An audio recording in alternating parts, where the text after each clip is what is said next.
Mis hermanos amados, muy buenas tardes a todos. Es un gozo grandísimo poder estar con ustedes. Realmente es como un sueño hecho realidad de poder verles. Es acostumbrado a ver sus nombres en la reunión de Zoom, escuchar sus voces, interactuar con preguntas. Y anhelo que todo este tiempo que hemos vivido haya sido de bendición, de ánimo para cada uno de ustedes.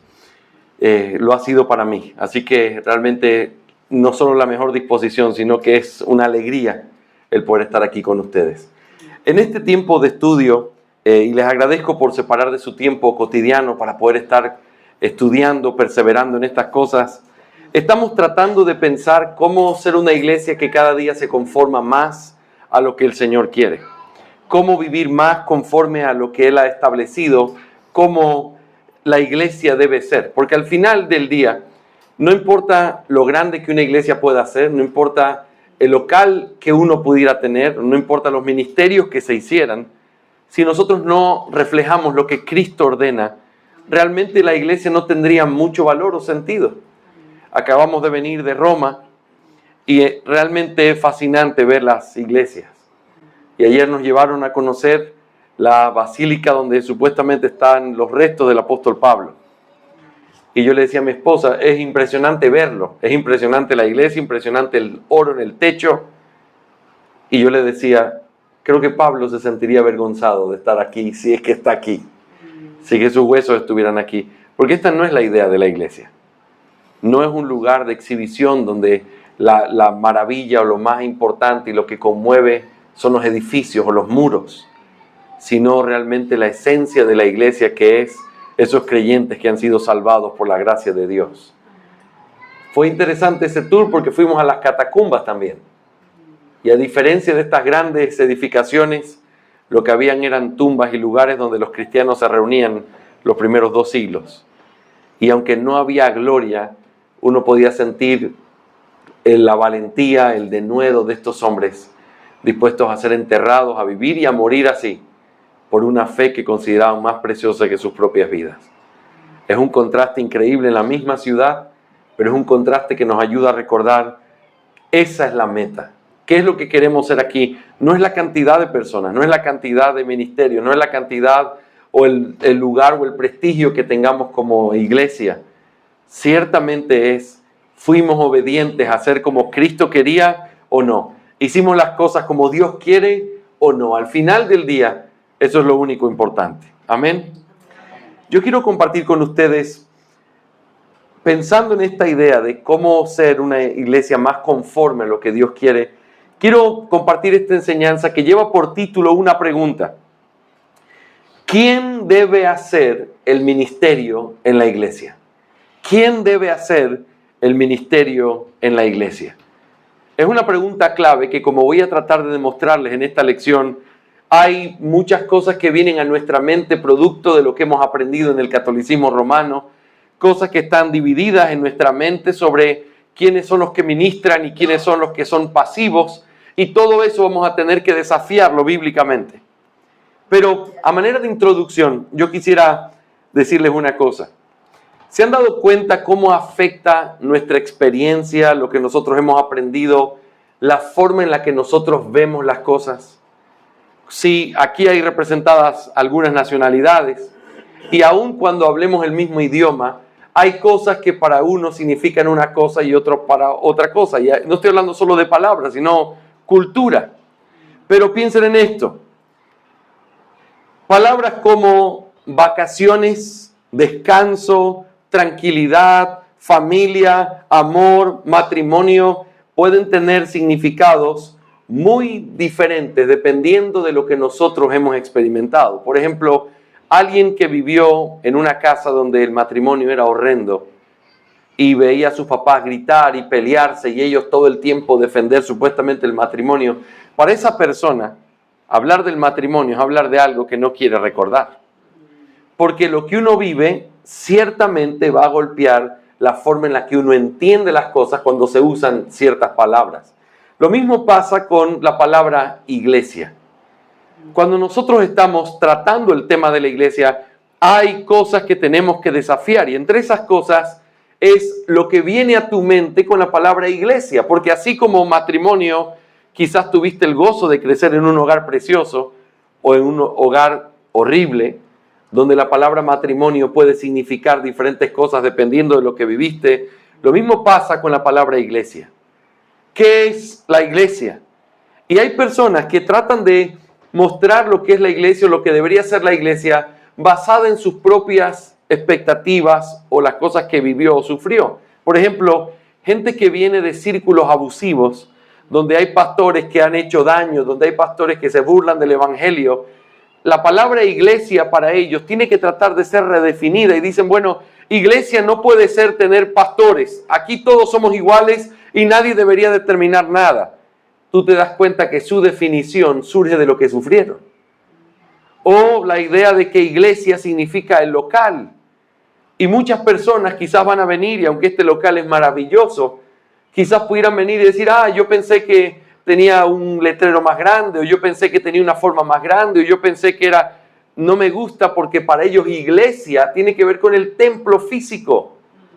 Entonces, la palabra tiene mucho que ver con nuestro entendimiento, nuestro contexto, y hay un contexto con respecto a la palabra iglesia que todos tenemos en común, y ese contexto es el catolicismo romano.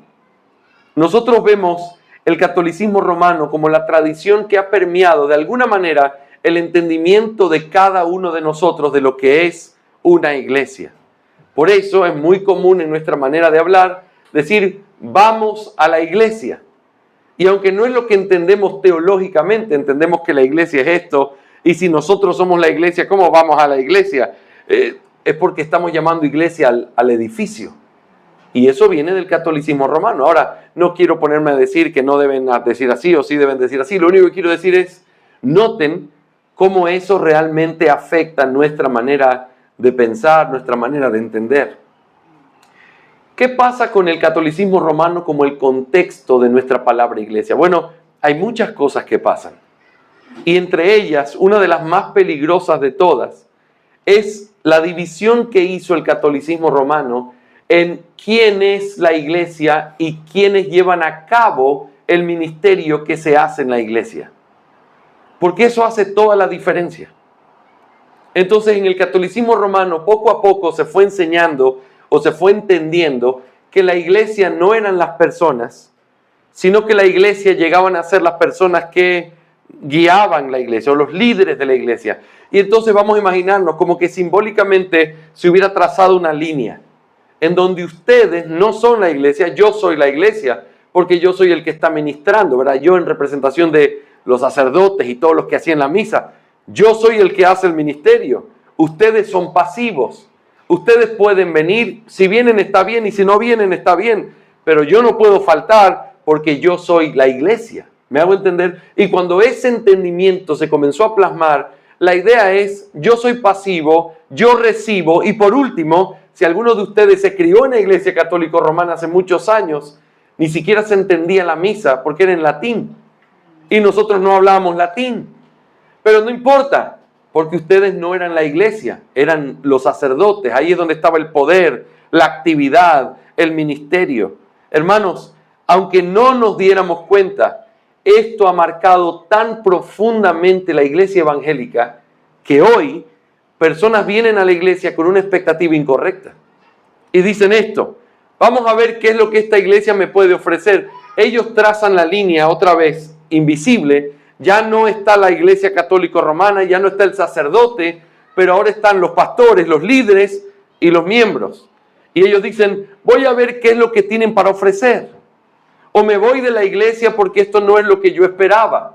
No me amaron como yo esperaba. Nadie me llamó como yo necesitaba. Nadie hizo esto conmigo como yo esperaba que se hiciera. Y uno pregunta, ¿de dónde viene esa división? ¿De dónde viene ese entendimiento? Viene de esa división traída de la tradición.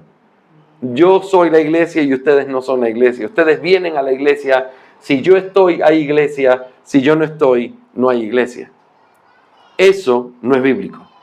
Y eso es parte de quitar estos conceptos equivocados y tratar de caminar en una dirección mucho más apropiada de lo que significa ser una iglesia conforme a lo que Dios espera de nosotros. Déjenme darles rápidamente, reconozco el día de trabajo y reconozco el cansancio. Ustedes ténganme paciencia hoy un poquito. Estoy tan emocionado que les quiero decir un montón de cosas, pero no voy a decir muchas cosas, ¿ok? Ahora, ¿cuándo empieza esto así? Y esto es bien interesante. Cuando uno estudia la historia de la iglesia, ustedes saben que después de que los apóstoles terminan su ministerio y mueren, hubieron algunos hombres que fueron reconocidos en la iglesia y que eran los grandes maestros de la iglesia. Algunos de ellos se les llamaron los padres apostólicos, otros los padres de la iglesia, y poco a poco la enseñanza fue poniendo en su lugar lo que ellos decían era lo que la iglesia comenzaba a entender. Eran hombres muy prominentes, muy importantes. Lo que tiene que ver con la doctrina de la iglesia y esta división de la que estamos hablando, empieza probablemente con uno de los padres de la iglesia llamado Ignacio. Ignacio fue un hombre que tuvo muchísima importancia, porque por ejemplo, San Jerónimo creía que Ignacio había sido un discípulo directo del apóstol Juan. Así que si alguien sabía qué era lo que teníamos que creer, era aquel que había estado con los apóstoles mismos. Así que si Ignacio era discípulo de Juan, él podía decirnos exactamente cómo es la doctrina. Muchísimas gracias. Sí, está bien ahí. Ok, gracias. Sí, gracias. También hombres como Eusebio afirmaron que Ignacio fue la segunda línea de sucesión del apóstol Pedro. Es decir, llegó a ser tan importante que llegó a ser, después de Pedro, autoridad sobre la iglesia en Roma. Crisóstomo decía que Ignacio fue consagrado obispo de Antioquía de las manos del mismo Pedro y del mismo Pablo. Es decir, ¿qué es lo que les quiero decir con todo esto? Todo esto demuestra el lugar que se le da a Ignacio, la importancia que tiene y por lo tanto su enseñanza vino a ser algo indispensable para la iglesia. Escuchen algunas de las cosas que Ignacio decía. En esta carta a los magnesios, la forma en la que se refiere al lugar que ocupaban los obispos y los presbíteros es la siguiente. Escuchen, estas son las palabras de Ignacio. Siendo así, pues, que en las personas antes mencionadas ya os contemplé a todos vosotros en fe y os abracé, os aconsejo que seáis celosos para hacer todas las cosas en buena armonía, presidiendo el obispo que ocupa el lugar de Dios y los presbíteros según la semejanza del concilio de los apóstoles, con los diáconos también que me son muy queridos. Noten el lugar que en los escritos de Ignacio le comienza a dar al pastor, al obispo, ocupa el lugar de Dios. Luego muestra la honra que se le debía dar al obispo. Dice, es razonable pues que velemos y seamos sobrios en cuanto que aún tenemos tiempo para arrepentirnos y volvernos a Dios. Es bueno reconocer a Dios y al obispo. El que honra al obispo es honrado por Dios. Y el que hace algo sin el consentimiento del obispo rinde servicio al diablo. Noten, ya no es simplemente ocupa el lugar de Dios. Cualquiera que haga algo sin el consentimiento del obispo. El obispo es otra palabra para decir el pastor de la iglesia, está rindiendo culto al diablo. ¡Wow!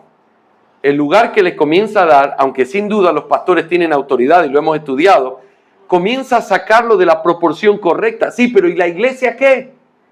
¿Y cuál es la libertad que la iglesia tiene, Ignacio? No, él no habla nada sobre eso, sino directamente comienza a honrar el lugar de los obispos. Dice, prestad atención al obispo para que Dios os tenga igualmente en cuenta. Yo soy afecto a los que están sometidos al obispo, a los presbíteros y a los diáconos. Noten las palabras. Finalmente, de la misma manera que todos respeten a los diáconos como a Jesucristo, tal como deben respetar al obispo, que es figura del Padre, y a los presbíteros como concilio de Dios y como colegio de los apóstoles. Aparte de ellos, dice Ignacio, no hay ni aún el nombre de iglesia. Fíjense el lugar de autoridad, fíjense el lugar que tiene, pero luego el hecho de que los obispos son los que determinan cuando hay o no hay iglesia. Si no hay obispo, y no hay honra hacia el obispo, ahí no hay iglesia, ni siquiera el nombre de iglesia.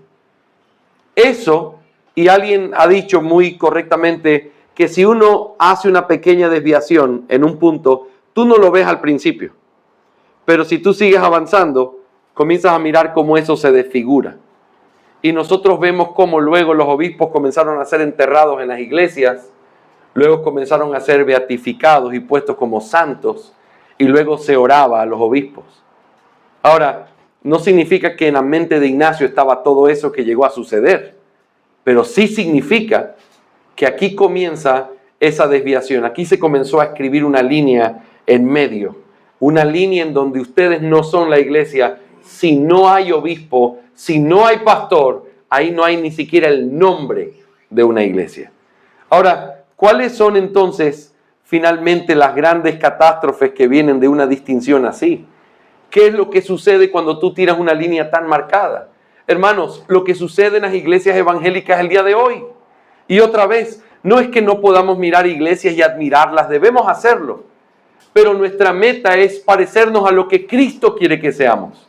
Y cuando uno mira, y ustedes han tenido la oportunidad de contemplar, o en sus propios países o aquí, la triste realidad de las iglesias evangélicas. Y no es mi idea ser un crítico incansable, simplemente quiero llevarnos a la reflexión en un punto importante para nuestro bien. ¿Cuál es la actitud de una persona evangélica en nuestros días? Escojo la iglesia a ver cuál tiene lo mejor para ofrecerme. Escojo la iglesia para ver cuál tiene el mejor programa de niños. Escojo la iglesia que tenga el mejor programa de vacaciones para los hijos. Escojo la iglesia que tenga el mejor equipo de música o las mejores canciones. Y cada persona comienza a buscar debido a lo que necesita, lo que cree que quiere o cree que le va a hacer bien, siempre pensando no en lo que yo hago, sino en lo que la iglesia pudiera ofrecerme, porque esta línea está tan marcada en la cultura que ellos siguen pensando que es la iglesia, los pastores, los líderes, los que realmente establecen cómo debe ser la iglesia. Hermanos, y yo espero que con todos los estudios que hemos hecho hasta aquí, esto sea algo que fácilmente ustedes puedan identificar. Esto no es lo que Dios quiere. Venir a una iglesia preguntando qué es lo que esta iglesia puede hacer por mí, en lugar de preguntar cuál es el lugar que yo ocupo en este cuerpo para poder servir. Esa pregunta debería ser la pregunta importante, porque nosotros entendemos que nuestra manera de pensar con respecto a la iglesia debe ser conforme a lo que el Señor ordena en su palabra. Y yo quiero invitarles, vamos a la palabra de Dios, para poder dar un vistazo a la identidad y a la naturaleza de la iglesia según las Escrituras. Solo voy a mirar un texto muy breve, pero voy a tratar de reflexionar con ustedes en algunos principios que podemos desprender de ahí. Primera de Pedro, capítulo 2, versículo 5. Primera de Pedro 2, 5.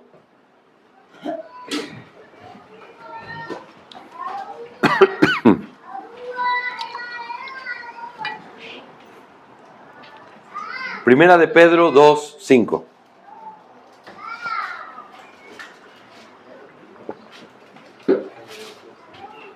Dice la palabra del Señor: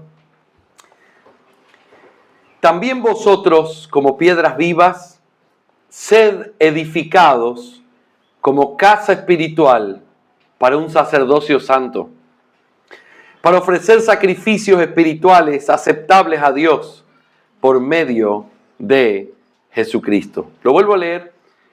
También vosotros, como piedras vivas, sed edificados como casa espiritual para un sacerdocio santo, para ofrecer sacrificios espirituales aceptables a Dios por medio de Jesucristo.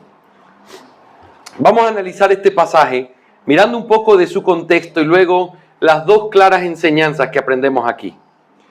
Este pasaje, mis hermanos amados, es parte de una carta escrita por el apóstol Pedro a creyentes que estaban sufriendo persecución y que habían sido expatriados por causa de su fe. Si hay una característica de la primera carta de Pedro, donde estamos tomando el pasaje, es que Pedro lo escribe a cristianos que habían sido despojados de todo y tenían que huir a las diferentes ciudades, porque por causa de la fe ellos lo habían perdido todo. Y Pedro los está animando. Ese es el propósito de la carta. ¡Ánimo! Lo que están viviendo no es algo extraño. Los creyentes en todo el mundo están padeciendo también. ¡Ánimo! Esas palabras de ánimo están en medio de esto que nosotros estamos estudiando hoy. Así que el propósito central de esta carta es una exhortación a estos creyentes a mantenerse fieles al Señor en su llamado a ser santos. Así como aquel que los había llamado a ser santos, así ellos tenían que ser santos. Eso está en 1 de Pedro 1:15.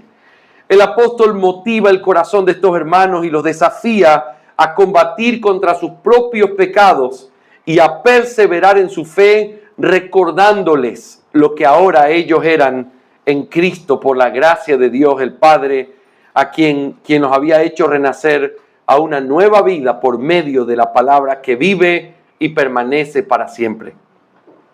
Ahora Pedro les da maneras prácticas en las que debían obrar para cumplir con este propósito. Después de alentarlos a desechar todo tipo de pecado en su peregrinaje, eso así es como empieza el capítulo 2 de esta carta, ahora les exhorta a mantener una relación saludable y dependiente de la palabra de Dios, que dice que es como esa leche no adulterada para esos bebés recién nacidos. Entonces, el apóstol apela a la necesidad misma de estos creyentes de que vayan a Cristo, y llama a Cristo en este pasaje la piedra escogida y preciosa, para que puedan buscar la edificación necesaria en sus propias vidas y para que encuentren el propósito por el cual ellos fueron salvados. Hermanos, y ahí es donde se encuentra nuestro pasaje. He tratado de describir un poco el contexto. Justo en medio de esa exhortación es donde está este pasaje breve que hemos leído. Nuestro texto muestra un aspecto fundamental de la vida cristiana. La vida del creyente solo puede cumplir su propósito esencial cuando está unida a Cristo. No solo en el sentido de nuestra unión con Él para salvación, sino también en una unidad práctica, perseverando, dependiendo en Él para ser constantemente edificados por Él. Al presentar a Cristo como una piedra viva, Pedro nos recuerda que en nuestra debilidad podemos acogernos de Él porque su fuerza es invencible en medio de la debilidad de nuestra carne. Fíjense, habla de Cristo como la piedra sobre la que somos edificados. ¿Por qué Cristo como una piedra? Perfecto, seguro, inconmovible, tan diferente a nosotros. Necesitamos un fundamento mayor que nosotros para poder ser edificados en medio de nuestra debilidad. Y por eso, en medio de esa exhortación, nos recuerda: Cristo es la piedra fundamental. Cristo es el centro en donde se levanta todo el edificio. Pero entonces comienza a describir a la iglesia como un edificio que tiene una función. Y aquí es donde nos metemos en nuestra reflexión de hoy. Este pasaje nos habla de la naturaleza de la iglesia. ¿Qué es la iglesia? ¿Quiénes hacen la iglesia?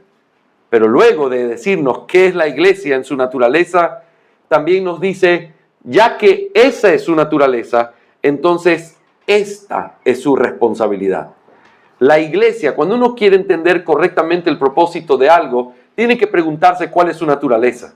¿Qué es? Y luego, ya sé entonces para qué sirve. Y eso es lo que Pedro hace en este texto. En primer lugar, nos va a decir qué es, o en otras palabras, quiénes son los que conforman la iglesia. Quiero traerles a la memoria lo que hice en esta larga introducción. Según el catolicismo romano, según la tradición, la iglesia es el obispo.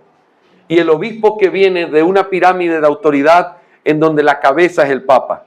Y todo eso viene llegando hasta donde está el obispo. Y si hay un obispo, entonces aquí hay una iglesia. Para ellos, esta pregunta se tendría que responder: ¿qué es la iglesia o quiénes la conforman? Diría, solamente aquellos que han recibido la autoridad en la iglesia.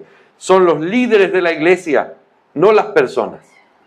Pero increíblemente, la Biblia desafía completamente ese concepto católico romano, recordándonos que la iglesia son piedras vivas, hombres y mujeres de carne y hueso, que han sido rescatados por la gracia de Dios.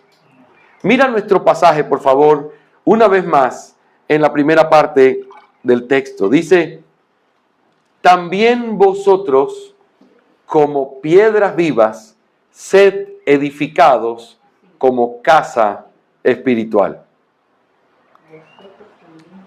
También vosotros, como piedras vivas, sed edificados como casa espiritual. Vamos a mirar esta primera parte y luego vamos a mirar la parte del sacerdocio, que es lo que viene a continuación del texto. La pregunta ¿quiénes conforman la iglesia? Es sumamente importante porque la respuesta que nosotros le demos tiene muchísimas implicaciones. Si nosotros respondemos, al igual que Ignacio y que otros hombres en la historia, que la iglesia está conformada por los obispos o por los oficiales, entonces, ¿quién debe cumplir la responsabilidad de la iglesia? Tiene que ver solamente con ellos.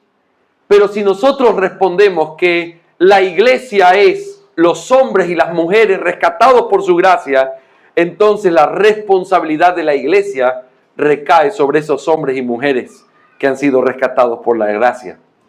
El pronombre personal que aparece aquí, vosotros, es con el que comienza este versículo en griego, nos enseña que los creyentes a quienes Pedro está exhortando en esta carta, ellos son esas piedras vivas, vosotros como piedras vivas.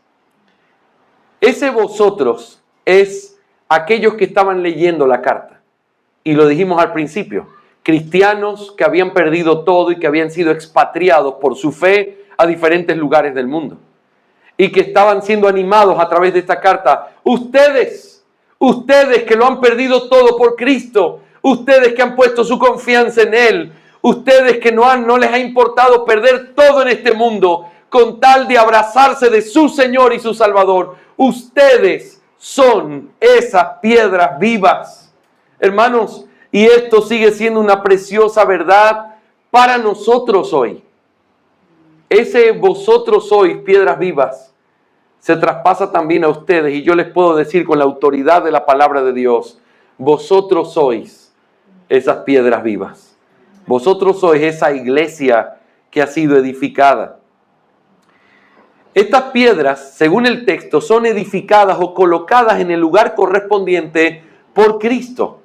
En Mateo 16, 18, nosotros recordamos la preciosísima promesa, no hace falta que la busquemos, cuando el Señor dice, yo edificaré mi iglesia y las puertas del Hades no prevalecerán contra ella. Ese texto tan importante en la eclesiología, ese texto es el recordatorio y el cumplimiento de lo que se está diciendo aquí en esta carta de Pedro. Esas piedras son edificadas. ¿Y quién las pone en su lugar? Bueno, el gran maestro, aquel gran arquitecto, aquel gran dueño de esa iglesia, las coloca en su lugar, cada una en el lugar que tienen que ir para poder construir este edificio maravilloso, glorioso, que es la iglesia de Dios.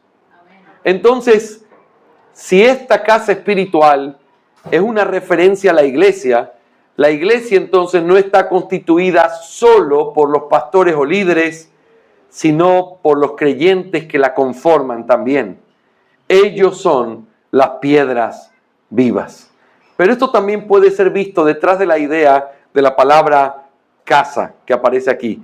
La palabra casa es o expresa la idea de una comunidad cristiana como el templo de Dios. Hermanos, nosotros podemos recordar en la historia bíblica, desde el principio, el propósito de Dios de habitar en medio de los hombres. Con justo derecho se ha dicho que el Edén fue el primer templo.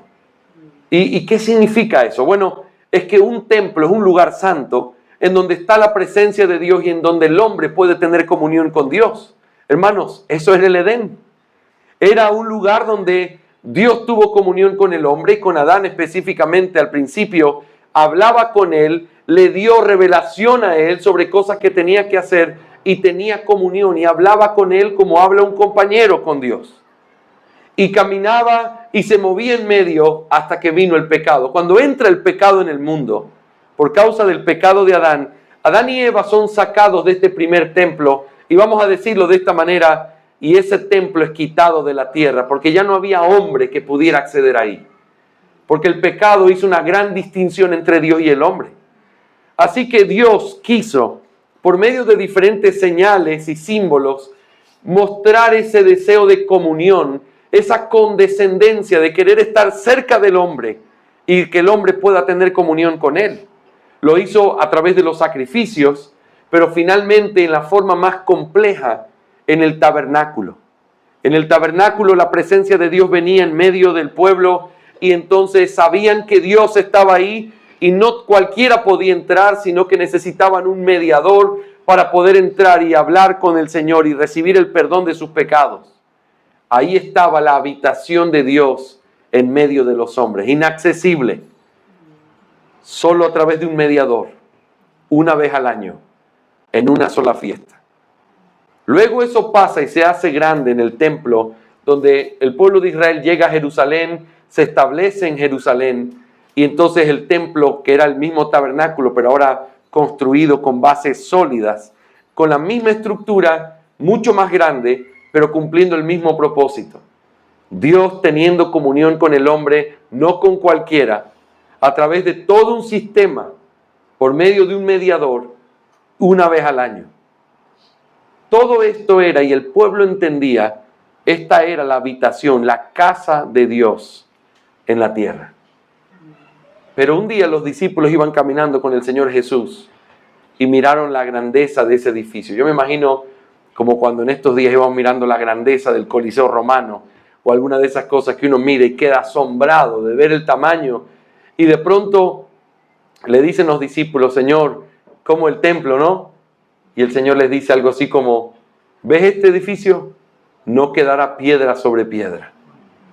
Los discípulos pensaron, como nosotros hubiéramos pensado en esos días, si la casa de Dios ya no va a estar en la tierra porque se va a destruir, entonces el fin del mundo va a venir.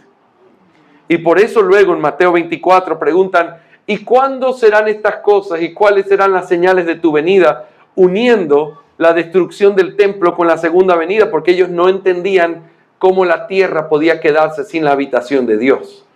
El Señor hace una distinción bien clara. Esto iba a pasar en esta generación. De cierto os digo que no pasará esta generación hasta que ustedes vean. Y se está refiriendo a lo del templo. Pero luego les da las señales de aquel día glorioso que todavía vendrá. Así que iba a haber un lapso de tiempo en el que la iglesia, o mejor dicho, la habitación de Dios, ya no iba a ser ese templo, y que iba a pasar un tiempo hasta que Él volviera por segunda vez. Pero ¿qué iba a pasar en medio? ¿Cuál debía ser la expectativa? ¿Dónde Dios iba a habitar? Y luego tenemos la maravillosísima revelación del Nuevo Testamento, recordándonos: vosotros sois el templo del Espíritu Santo. Ustedes son piedras vivas, puestos para edificar la morada de Dios. Hermanos, esto es algo tan increíble. Es tan increíble porque quiero que piensen en 2 o 3 cosas, solo por mencionar algunas. Imagínense los grandes templos de la antigüedad, maravillas del mundo. Uno miraba y el propósito que tenían era que los hombres, cuando vieran eso, dijeran: ¡qué grande es este Dios! ¡Qué grande Zeus! ¡Qué grande Poseidón! Al ver su templo. Lo increíble es que el único Dios verdadero, su templo era, o su habitación en la tierra era, un tabernáculo en medio del desierto, seguramente lleno de polvo, seguramente en medio de algo que no llamaba la atención más que carpas y telas. Y Dios habitaba en ese lugar. Seguramente si tú le hubieras dado al más sabio de esos días que escogiera dónde creería que Dios sería más digno de ser alabado, hubiera buscado algún lugar en Atenas o en algún lugar, no en el desierto. Y lo mismo sigue pasando el día de hoy, porque Dios sigue siendo el mismo. Uno pensaría: ¿en dónde se encuentra la gloria de ese Dios bendito que habita en medio de su iglesia? Y Él escogió a los necios y no a los sabios, no a lo que tiene gran nombre, a lo vil y a lo menospreciado. Aquellos que no merecíamos nada, aquellos que solamente por su misericordia podemos mirarlo y llamarlo nuestro Padre. Esa es la realidad más gloriosa del Evangelio. Ese Dios que no tiene por qué darnos nada, quiso hacer entre nosotros su habitación. Y cuando Cristo Jesús murió en la cruz, lo primero que sucede es que se rasga ese velo que cubría el lugar santísimo, y el autor de Hebreos nos dice, ya no tenemos que ir con temor, sino que podemos ir firmemente, con valentía, con certeza, ante el trono de la gracia, delante de ese lugar santísimo, porque podemos tener ayuda y oportuno socorro de parte del Señor. Hermanos, qué privilegio tenemos nosotros como pueblo de Dios para poder recordar que nosotros somos el lugar donde Él quiere habitar. Nosotros somos esa iglesia. Y esa iglesia, ese templo, está conformado de piedras vivas, que son todos aquellos que han creído en el Señor Jesucristo, se han arrepentido de sus pecados y que están unidos a Él por medio de la fe. Eso me lleva, en segundo lugar y último lugar, a considerar, pero ¿cuál es entonces la responsabilidad? Hemos dicho, ¿quién hace el ministerio en la iglesia? Hemos dicho, ¿qué es lo que la tradición enseña? Hemos desafiado eso con nuestro texto bíblico. Bueno, para poder responder esa pregunta, primero tenemos que preguntar, ¿quién es la iglesia? Y encontramos que claramente el texto dice que somos nosotros, los creyentes. Pero entonces eso nos lleva a la segunda pregunta. Y entonces, si nosotros somos la iglesia, ¿cuál es la responsabilidad que tiene esa iglesia? Y quiero que notes la segunda parte de nuestro texto, en 1 de Pedro 2:5, la segunda parte. Vosotros sois piedras vivas, y luego dice, para un sacerdocio santo, para ofrecer sacrificios espirituales aceptables a Dios por medio de Jesucristo. Como mencioné anteriormente, es vital la forma en la que nosotros respondemos quién es la iglesia, porque según quién es la iglesia, es quien tiene que cumplir las responsabilidades de la iglesia. Si nosotros somos la iglesia, entonces las responsabilidades de la iglesia tienen que ser suplidas por nosotros. Hermanos, hay algunas cosas muy importantes que aparecen aquí, pero lo primero que podemos decir es que se llama a esta iglesia un sacerdocio santo. Y luego dice que este sacerdocio santo es llamado a ofrecer sacrificios espirituales aceptables a Dios por medio de Jesucristo. Consideremos en primer lugar esto de sacerdocio santo. Y quiero decirles esto. Los creyentes, la iglesia, son un sacerdocio santo. En primer lugar, este texto nos enseña que el creyente, al ser parte de la casa espiritual de Dios, ha recibido una posición sacerdotal. Ahora todos los creyentes somos sacerdocio santo. En el Antiguo Testamento eso era algo solo para los hombres de una sola tribu y ciertas personas. En el Nuevo Pacto es todos los creyentes, hombres y mujeres, de cualquier lengua. Llegué al aeropuerto a escuchar sueco y no entendía nada. De toda lengua, de toda raza, de toda nación, sacerdotes. Sacerdotes. Esta verdad es confirmada por otros pasajes de la Escritura en donde se llama a los creyentes, por ejemplo, real sacerdocio, en el versículo 9 del mismo capítulo de 1 de Pedro 2. También se les llama reino de sacerdotes a la iglesia en Apocalipsis 1:6, en Apocalipsis 5:10, en Apocalipsis 26, se llama a la iglesia reino de sacerdotes, real sacerdocio. Esta maravillosa verdad se la conoció en la historia como el sacerdocio del creyente. Así es como se le llama a esta doctrina. Escuchen cómo un teólogo ha definido lo que significa esta doctrina del sacerdocio del creyente. La doctrina del sacerdocio de todos los creyentes establece que todos los creyentes en Cristo comparten su condición de sacerdotes. Por lo tanto, no existe una clase especial de personas que medien el conocimiento o la presencia o el perdón de Cristo al resto de los creyentes. Y todos los creyentes tienen el derecho y la autoridad para leer, interpretar y aplicar las enseñanzas de las Escrituras. Noten ¿Qué significa el sacerdocio del creyente? Y quiero que recuerden que la idea de estas doctrinas que se levantaron muy en alto fueron también una respuesta a las doctrinas católico-romanas que habían en el tiempo de la Reforma. Si tú querías saber lo que Dios decía, tú debías preguntarle a un sacerdote. Porque tú no podías leer la Biblia, tú no podías interpretarla, tú no podías aplicarla. Era la iglesia la que tenía el derecho de hacerlo. Por lo tanto, al tener un mediador, es como si yo pudiera hablar con ustedes aquí y ustedes todos hablaran sueco y ninguno me entendiera nada en español. Y entonces yo tuviera un traductor que entiende español y habla sueco. Yo dependería completamente de él para que ustedes supieran qué es lo que yo les estoy diciendo. Y ustedes dependerían de él para entender qué es lo que yo les estoy diciendo. Ahora, hay un problema cuando hay un intermediario.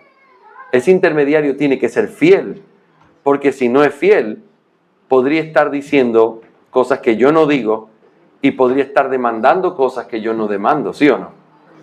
Bueno, eso fue lo que pasó con el catolicismo romano. Cuando uno lee una biografía como la de Lutero, que ya me dijeron que aquí posó Lutero antes de ir a Noruega, no sé si sea verdad esa leyenda, pero bueno.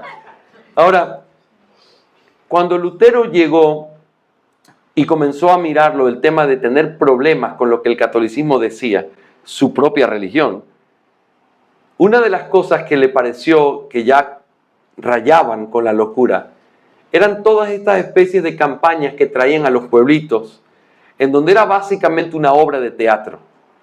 Ponían ahí unas telas pintadas como de rojo y las movían para mostrar las llamas del fuego y gente gritando, y mientras tanto el que cobraba las indulgencias gritaba: así están sufriendo tus familiares, así están muriendo en el infierno y tú no haces nada por ellos. Ven y pon monedas y sus almas saldrán de ese lugar. Y comenzaba a decir: eso es lo que dice Dios. La pregunta es: ¿quién podía contradecirlo si nadie tenía acceso a Dios? Nadie tenía el conocimiento, nadie tenía las herramientas y mucha gente fue engañada. Es increíble escucharlo en la historia. Cuando Lutero escribe las 95 tesis y las pega, y luego cuando comienza a escribir, el pueblo enardecido al sentirse mentido, traicionado, se levantó en armas y comenzó a destruir iglesias y a matar gente. Lutero se deprimió por eso, no era lo que él quería, pero yo quiero que entiendan la magnitud del engaño y de como cuando uno se siente engañado. La gente reaccionó, no digo que haya estado bien, simplemente digo, eso nos muestra la magnitud de engaño que había, y entonces ellos reaccionaron y se fueron a las armas. Bueno, el sacerdocio del creyente es lo contrario a eso. No necesitamos un intermediario, aunque valoramos profundamente a los maestros de la palabra y la gente que nos enseña, los libros que leemos. Tenemos que vivir en eso porque caminamos en un sendero en donde otros caminaron antes que nosotros, y eso está bien.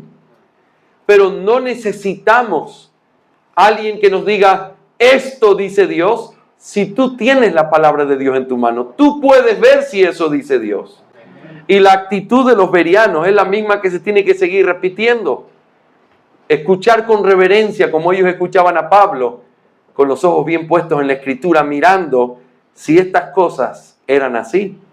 Y este tipo de criterio es el que pone en alto esta doctrina maravillosa del sacerdocio de los creyentes. Los creyentes estamos vestidos de estas ropas sacerdotales. Nosotros tenemos ahora una tarea importante que antes eran simplemente limitada a ciertos hombres en el Antiguo Testamento. Cuando Cristo vino y habitó entre nosotros, manifestó de manera gloriosa la sustancia misma que había sido reflejada por el ministerio sacerdotal del Antiguo Testamento. Cristo vino como el sacerdote fiel y verdadero, de la misma estirpe de los sacerdotes antiguos, pero infinitamente superior.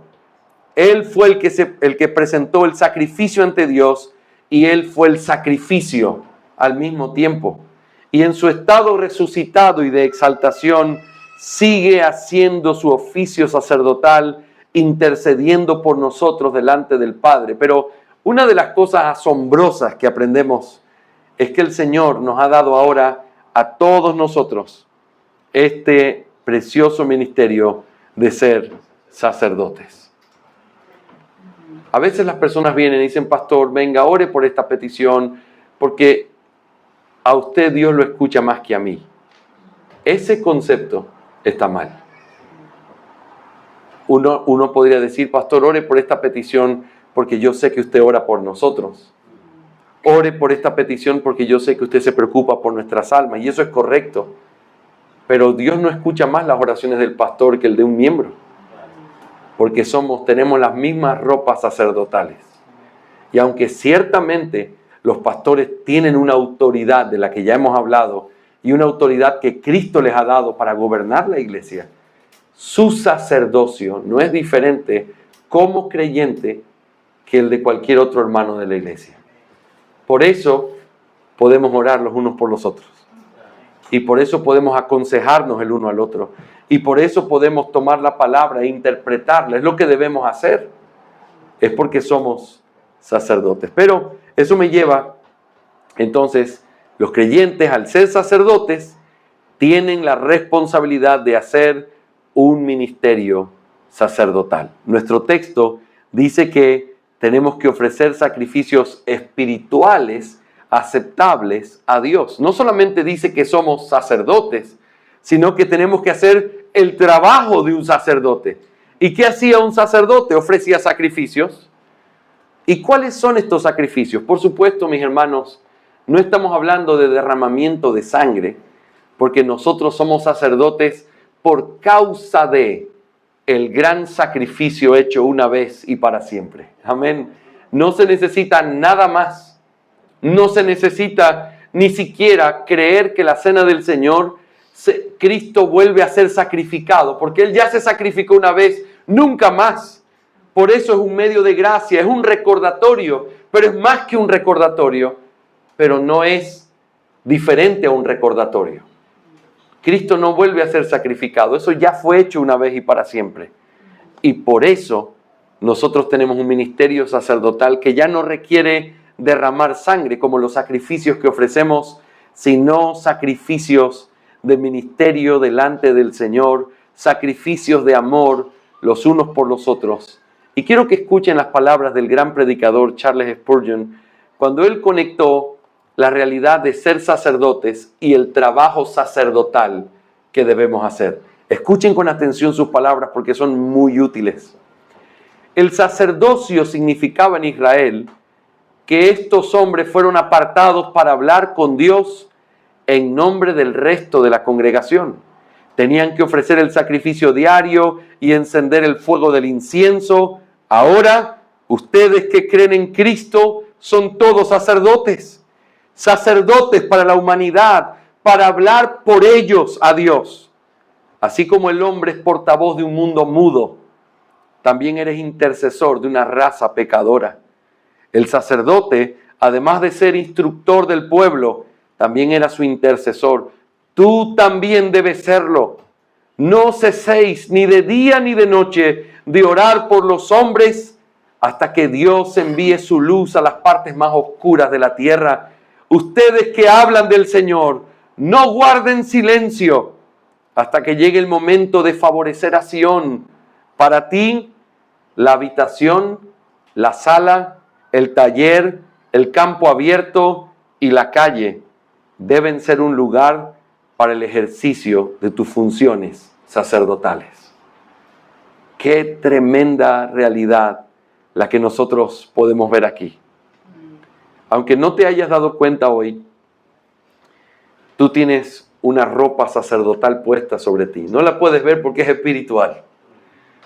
Pero como sacerdote tienes tareas que hacer. Y esa tarea tiene que ver con, por ejemplo, leer la Biblia y aplicarla. Siempre me encanta usar de referencia uno de los pasajes preciosos que hablan de escatología en el Nuevo Testamento, 1 Tesalonicenses capítulo 4, versículos 13 al 18, donde Pablo está tratando con algunos que están muy deprimidos porque piensan que quizá Cristo ya no va a resucitar a los que murieron, sino que solamente Él viene por los vivos. Y Él les dice, hermanos, no se entristezcan como los que no tienen esperanza. Porque si creemos que Jesús murió y resucitó, así también Dios traerá con Él a los que durmieron en Él. Por tanto, os digo esto con palabra de autoridad, con el Señor mismo, con voz de mando, con voz de arcángel y con trompeta de Dios, descenderá del cielo, y los muertos en Cristo resucitarán primero, y luego nosotros los que hayamos quedado seremos transformados y seremos arrebatados para poder estar con el Señor en las nubes, y así estaremos para siempre con el Señor. Y termina diciendo, y esta es la parte clave, por tanto, animaos los unos a los otros con estas palabras. Eso es teología. Eso es la esperanza futura de lo que va a venir. Esa es la esperanza, y no sé si han tenido la experiencia de tener a alguien muy amado en sus brazos muerto. Y si murió en la fe, hay esperanza. Hace 3 años tuvimos que enterrar a mi papá y le contaba a los hermanos, 60 años tenía mi papá. Uno piensa, joven. Daniel me decía, pastor, los hombres en este lugar, a esa edad recién comienzan a experimentar su jubilación, comienzan a viajar. Bueno, él no vivió nada de eso a los 60, el Señor se lo llevó. Qué difícil, algo rápido, sin mucho que saber o decir, no hubo tiempo ni de llorar en las vísperas. Simplemente está en el hospital y murió. ¿Qué es lo que puede hacer que alguien tenga esperanza y que pueda cantar himnos en medio de un momento así? La esperanza a la que somos llamados a recordarnos. El Señor mismo volverá. Y no, yo no voy a estar primero con Él. Él está ya con Él, porque creo que Jesús murió y resucitó. Pero creo que Él vendrá con Él en esa segunda venida, y Él va a resucitar, y luego yo. Y luego yo. Eso no es algo solo para los pastores. Es algo que los miembros deben saber. ¿Sabes por qué? Porque se ha dicho correctamente que cuando alguien muere, usando solo este ejemplo, los primeros días todos están, porque están pendientes, pero entonces llega la vida normal, y es donde viene la parte difícil. Yo me quedé 1 mes viviendo con mi mamá, le pedí permiso a la iglesia para ir a servir a mi mamá por 1 mes completo. Todas las noches se dormía llorando. Qué difícil lo que venía después, qué difícil cuando ya no estaban las llamadas, lo siento mucho, y tenía que sentarse a desayunar sola. Qué difícil tener que ir a buscar el carro que estaban comprando, qué difícil los asuntos con los papeles, qué difícil.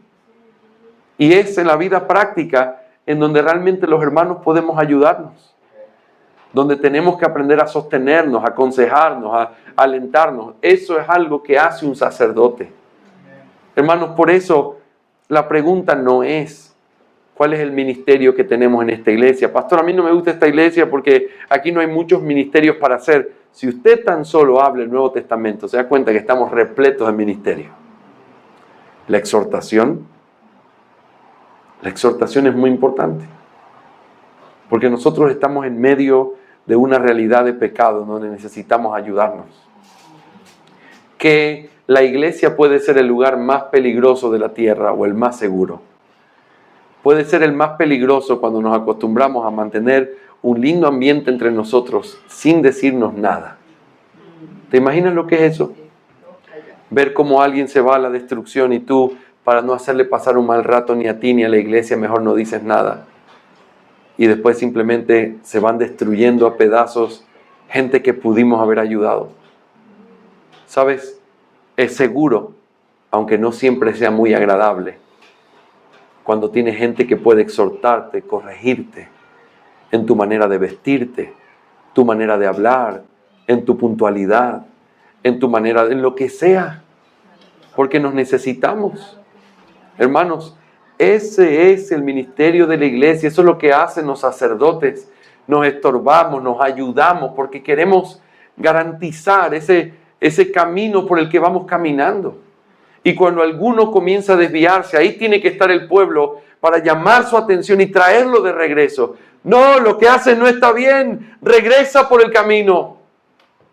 Y lastimosamente hay momentos en los que cuando la exhortación de uno no alcanza, y luego de 2 o 3 testigos no alcanza, y luego la exhortación de la iglesia entera no alcanza, entonces con dolor vemos partir a alguien y abrimos la puerta para que pueda salir de nuestra membresía.